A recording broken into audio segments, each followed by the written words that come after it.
My name is Jordan Wheeler. I'm 25, and I've known about DeSoto Hope for probably the last few years.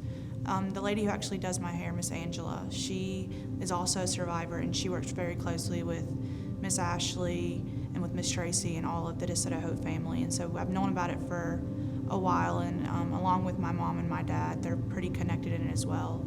And it's just, everyone in the community knows about them, so it's kind of hard not to know anything about them. My name is Kim Moore. I was diagnosed with breast cancer a year ago this month. I heard about DeSoto Hope through a Facebook post. I was very interested in what they were doing because now I was a part of a group that of breast cancer or any kind of cancer. So someone turned my name in for a basket, and that was my first experience with DeSoto Hope. I'm Tamara Dickerson, and I got involved in DeSoto Hope because I started volunteering to deliver baskets and delivered baskets for several months, and then talked to the girls about how I could get even more involved, and came on board with them on the board of DeSoto Hope. My journey probably begins back in last March. I was an oncology and hospice nurse at Baptist DeSoto, and I felt a lump on the side of my neck, and so I asked one of our doctors there, I was like, hey, can you take a look at it? And he did, and he's like, it's probably just a cyst, just get an ultrasound, and I did, and that's what they said, it was a cyst. And then in May, I woke up at probably 5:30 in the morning, and I went downstairs and I was like, Mom, I can't breathe. And she took me to the hospital, and they did a CT, and they're like, we need to take this out right now. And then they take it out and they biopsy it, and it was benign, everything was fine, so I go back to work. And in July, I get another biopsy in my neck, and they sent it off, it's benign again. And I told my oncologist, I was like, something's wrong, something's not right. And he's like, well, we'll just check back in 6 months. And I was like, no, we need to send it. So we sent it to the National Institute of Health, and they diagnosed me there with stage 2 Hodgkin's lymphoma on August 25th of last year, right before my 24th birthday. And I kind of knew what was going on because I worked in oncology and I knew all the signs and the symptoms, and I didn't freak out or anything. I just asked him, I was like, okay, when do we start? And I knew God was working for me and with me this entire time through my whole journey, because our neighbor, who I'd never really talked to across the street, worked at St. Jude. And she happened to see a Facebook post from my mom and reached out to us, and the age cutoff for Hodgkin's at St. Jude is 25 because they don't have any research on it. And so I got into St. Jude, and we started chemo right away. And I decided to do a year's worth of chemo in 4 months so I could coach softball in the spring. And it was pretty rocky. The first 2 rounds were really bad. I was hospitalized a few times, and it's kind of all a blur.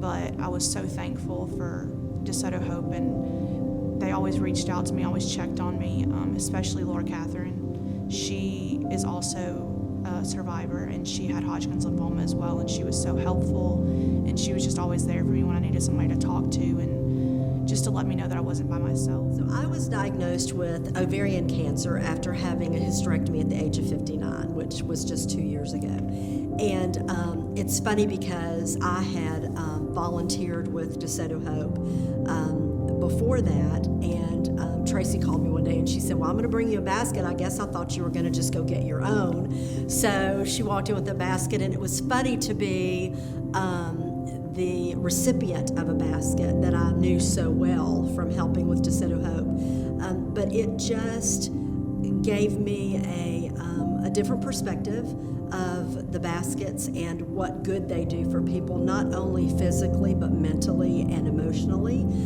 It just lifts you and gives you items that you don't even know you need.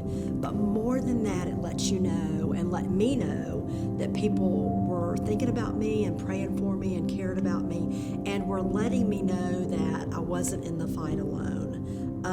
And so that has helped me, being a recipient of a basket has helped me understand even more importantly about taking baskets to people that are in DeSoto County or having their treatments in DeSoto County that may not have someone to cheer them on or to let them know they're not alone, or to pray for them, or to just say, hey, you're being thought of. So it just kind of added an extra emphasis to the importance of the work that DeSoto Hope does. Unless you are really going through cancer yourself, you see all these things and you're like, what is this for? And everything that I could have possibly ever needed was in that basket.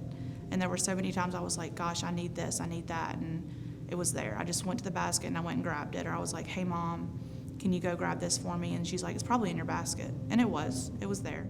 As my journey progressed, it didn't matter where I went, whether it was to chemo or anything that was in way of my health that I was doing, I would just see baskets. And they would be there for patients that were going through some type of cancer, just to give them some encouragement and hope. And my basket did that for me. There was a tiny devotional book that they put in there. It's green. It traveled with me everywhere I went, through every treatment. And it was always just an encouragement to have that in my purse, because sometimes I would just get it out and read it while I'd be sitting there waiting for chemo or radiation or surgery, or even at work. I would sometimes get it out just to give me just a little bit of encouragement for the day. People who are new to cancer and new to a diagnosis, just know that a big part of it is your mental. And don't look at yourself as, not necessarily, I don't want to say a victim, but look at yourself as a warrior. Look at yourself as somebody who can walk through this fire and know that you have so many people who are there for you, and let them be there for you. And a big thing too is I had to turn to God. I felt so helpless sometimes, and I could remember there was one point during my journey, I was in the hospital bed and I was kind of going in and out of consciousness, and I was like, I'm done. And there was a voice in my head that it wasn't mine, and it was just like, no. And then I woke up the next day and I was fine. And I know that was God. I know that wasn't me. So turn to Him and turn to your family and know that it'll be okay. It'll suck for a little bit. The pain will be there for a little bit, but just get through that so you can go do the things that you want to do, and you can be healthy and be there for the people that love you. No two people are alike, and I found that my journey was definitely different than somebody else's. I think the one thing that I would like to be able to do for others is be available.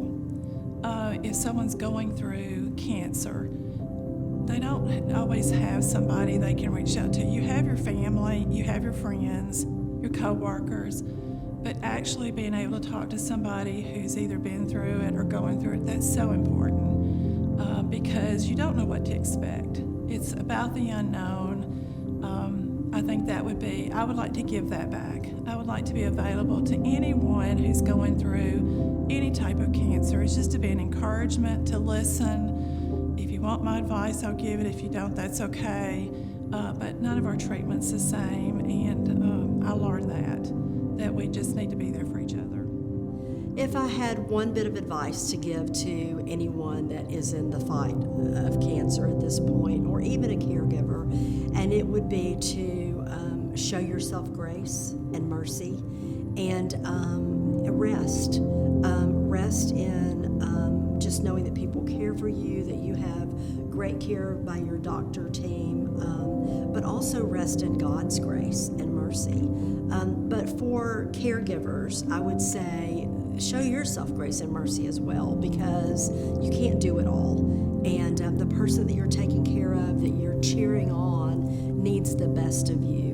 And then one other thing I learned through this cancer diagnosis was, if you're talking to someone else who's dealing with cancer, don't call them and say, hey, let me know if there's anything you need. Just go knock on their door and leave them a little happy outside their door. Leave them a happy and text them and say, I left you something outside your door. Fix a meal and just say, hey, I've got dinner for you for tomorrow night. Just things like that sometimes I think we forget about, but don't.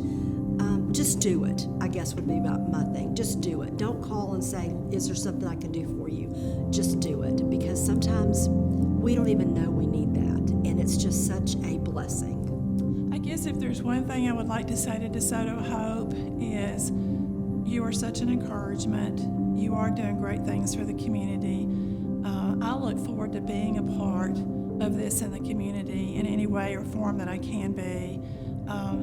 Your journey here is so important, and it needs to be done, and we need to talk about cancer more, and just being out there and doing the things that you're doing is such an encouragement. So thank you, DeSoto Hope, for taking the time and energy to do what you do to help people that are going through this journey. Thank you. Thank you so much for allowing me this year and now as a survivor to be on the other side of things and help people who are going through exactly what I went through and what we all went through as a group, and being able to be on the donation side of it and helping plan things and helping help other people, because I now realize how big of a deal it is to allow somebody to help you. And that's all that DeSoto Hope is just trying to spread a message of you can do it and that you are loved and that we are here for you. And so thank you so much to DeSoto Hope for making my journey a little easier, and I hope that I can do something and do the same for somebody else. So thank y'all. Okay, my hope for DeSoto Hope in the future would be that that we can reach as many fighters and survivors as we can to literally put a basket in their hands. But more than that, I would love to see some support groups pop up, and not necessarily at the DeSoto Hope location, because we are just a small group of volunteers, but something that could branch off of DeSoto Hope, where maybe we could be a part of a hospital putting together a support group or something of that nature. You know, the basket is a tangible part of letting people know that they are cared for, but having a support system is an emotional part, and I think that's very important.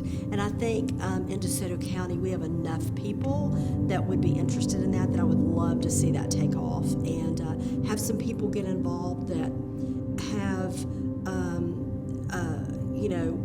different spiritual gifts or physical gifts that they could offer that we know nothing of, and this would be a great opportunity for them to get involved.